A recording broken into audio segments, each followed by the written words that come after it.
Chancellor? Oh. No, I thought you answered. Kevin, it seems like you kind of go out of your way to hype up a lot of the younger guys on this team when they're making good plays on the court. In particular, Reed Shepherd, you had some moments tonight where had that transition layup where, you know, Reed kind of looked like he might pass off to you, then score, and then the mid-court dive on the floor. You know, you're just constantly out there hyping him up. What can those moments kind of do for a young guy? I mean, encouragement goes a long way, you know, and I hear when I make a shot, really, oh, that's tough, kid, that's tough, good move.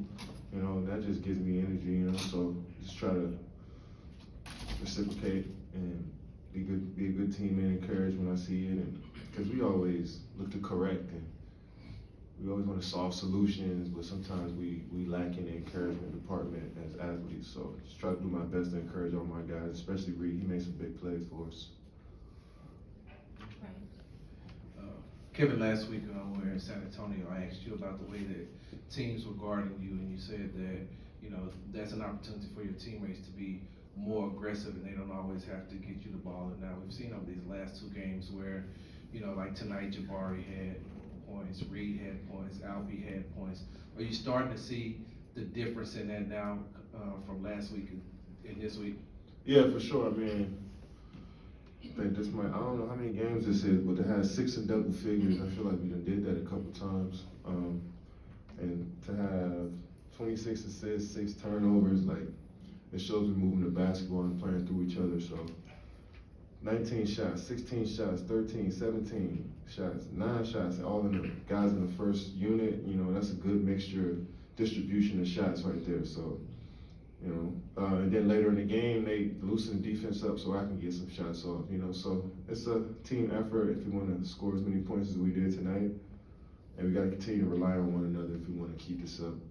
A lot of people will look at the box score and they'll see the points that you all scored, but you talk about the way that the minutes that Steven Adams gave you and especially Josh Okogie. Man, Josh was great. Started that third quarter, I think that was his energy that got us that 20-point lead. He came out there, hit 2 threes, got a steal. I think he scored all his points right there, maybe. So it was a great start of the quarter for us, and you know, you never know who's going to be that guy to step up and break the game open. So we always got to be ready for our opportunity. You guys are creeping toward the top of the league in those kind of secondary assists or hockey assists. Yeah. That was kind of a theme in previous stops of yours. Do you think this is an offense that's similar to some of your best stops in a way?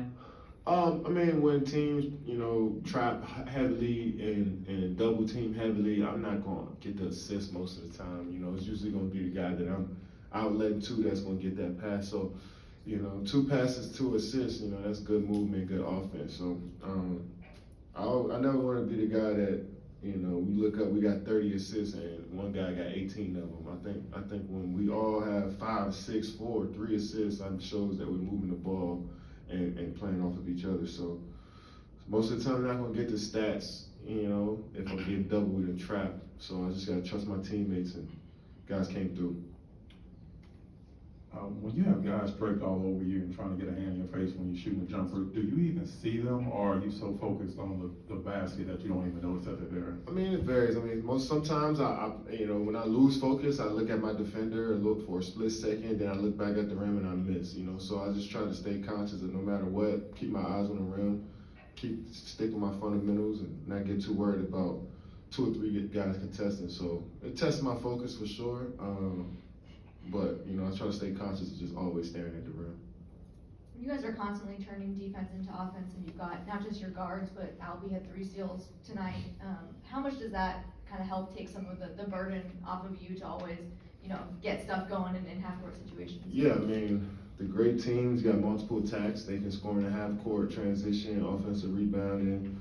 They can score in multiple ways. So, you know, the more attacks, the better for us. And we force Denny to 7 turnovers. I mean, he is playing at an all-star level, so to force him to 7 turnovers and have 4 points in the first half, I think that's what got us going a bit. I mean, he's a great player, so he's gonna get it going, but you know, we showed him bodies all night, and we just try to be physical, you know. So if we could turn teams over, 20 turnovers with 30 points, you know, that's a great win for us.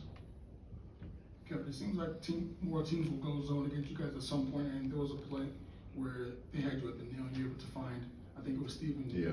for the cut. why is putting you in that spot so effective to rely on your playmaking and your vision? Yeah, I mean, I just think that when you go zone, you pretty much want to keep stuff on the perimeter and not let guys drive and get to those spots. But I like the mid-range area, so I think once I flash up to that free throw line, the whole defense is kind of wondering, all right, what do I do here now? So I just try to cause some confusion by getting up there and also roaming at the three-point line, just to make the defense keep them honest. And when I got at that free throw line, I heard them talking. They didn't know what to do once I flashed, and then Steven ducked in. So little plays like that, little wins like that is stuff that we can look at and get better from. Last one. Katie, look at the box score, 30 points on 63% shooting. At 37 years old, that's not normal. How often do you take some time to appreciate what you're still able to do at this level? I mean, when you got guys like Steph Curry, LeBron James, James Harden, DeMar DeRozan, I'm sure I'm missing so many other 35-plus-year-olds in the league, but when they go out there and set the tone and still look like they're in their mid-20s every day, then they just inspire me to keep doing what I'm doing. So shout out to all the 35-plus guys in the league. They definitely out there inspiring a lot of people. So I just want to be a part of that group and be aggressive and play my game, man. So shout out to all of those guys.